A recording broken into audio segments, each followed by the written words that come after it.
Sou o professor William Bottazini, sou professor de idiomas e de história, sou também diretor acadêmico do Instituto Angélicum e trabalho no campo de tradução, de aulas, enfim, faço uma série de atividades nesse sentido. Há muitos anos, já há mais de uma década, que eu lido com línguas clássicas, com idiomas em geral, mas com línguas clássicas em particular, e tenho desenvolvido alguns trabalhos. Recentemente foi publicada uma obra muito importante para quem se interessa por estudos clássicos, pelo trivium, pelo quadrivium, pelas artes liberais em geral, que são as Institutiones de Cassiodoro, obra que eu ajudei a revisar, né? A tradução foi revisada por mim e a obra também para a qual eu escrevi uma introdução.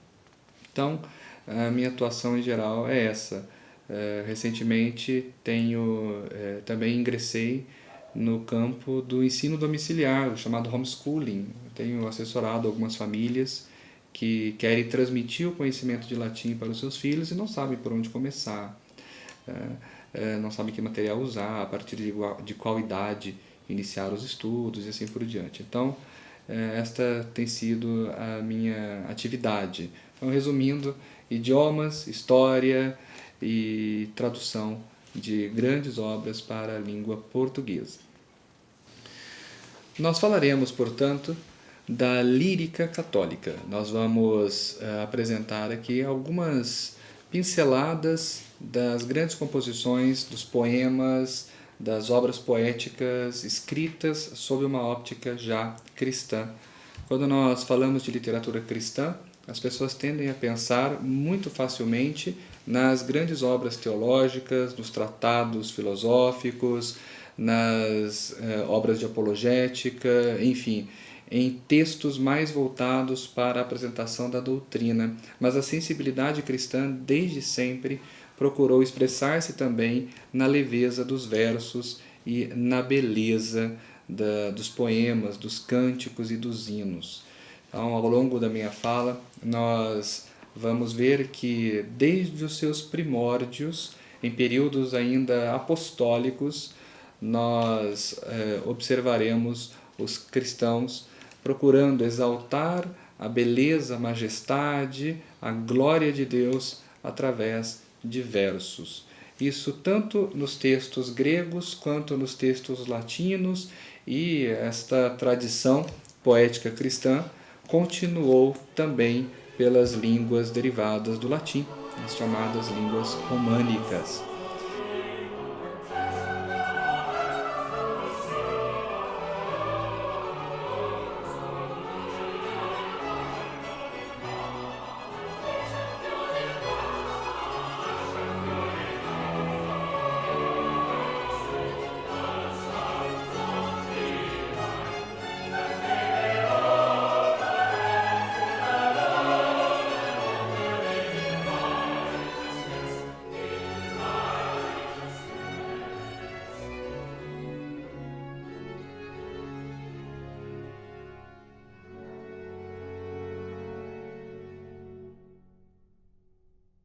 Pois bem, antes de falar da própria lírica cristã, é importante ressaltar que a tradição de cantar a Deus, ela já vem de tempos veterotestamentários, isto é, desde o Velho Testamento nós encontramos uma série de passagens bíblicas que na verdade são hinos. E aqui eu aproveito para fazer uma pequena observação, uma observação bastante pertinente.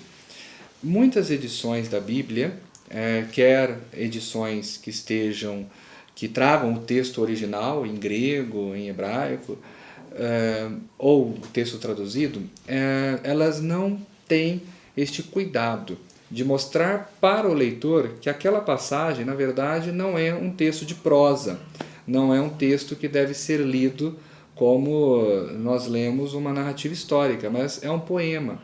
E, enquanto tal, ele tem regras específicas para a sua leitura e para a sua construção. Um exemplo bem claro disso é o texto que abre a Bíblia, o primeiro capítulo de Gênesis. Na verdade, é um hino à criação de Deus, é um poema exaltando a criação divina. E enquanto tal, ele tem toda uma cadência específica para ser lido em hebraico, né, que é a língua no qual o livro do Gênesis foi escrito. E assim, tendo consciência de que você está diante de um poema, a sua compreensão do próprio texto bíblico vai muito mais a fundo daquilo que o hagiógrafo, que o autor sagrado quis escrever, vai muito mais a fundo naquilo que ele quis nos transmitir. Então é muito curioso que muitas pessoas que procuram desmentir a Bíblia ou que procuram refutar a tradição e a revelação divina, eles peguem justamente o livro do Gênesis, o primeiro capítulo, para construir toda a sua argumentação.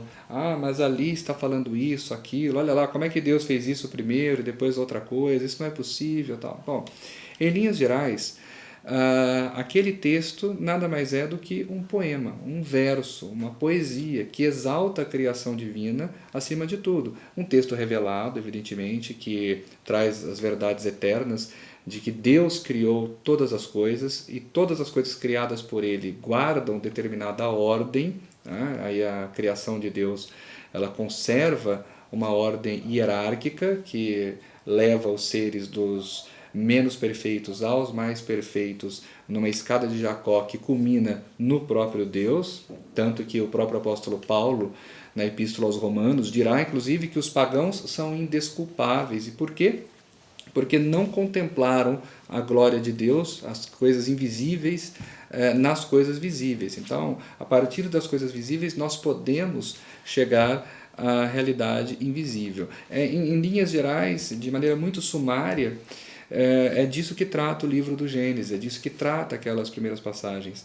Mas muitos tentam lê-la como se lê um texto de prosa e como se fosse um tratado científico. Não, trata-se de um poema, trata-se de versos, portanto, e quando se compõe versos, o autor toma algumas liberdades, ainda que seja o autor sagrado, sem desmentir a revelação, evidentemente, sem contrariar a revelação, mas para embelezá-la justamente, procura-se transmiti-la da melhor maneira possível.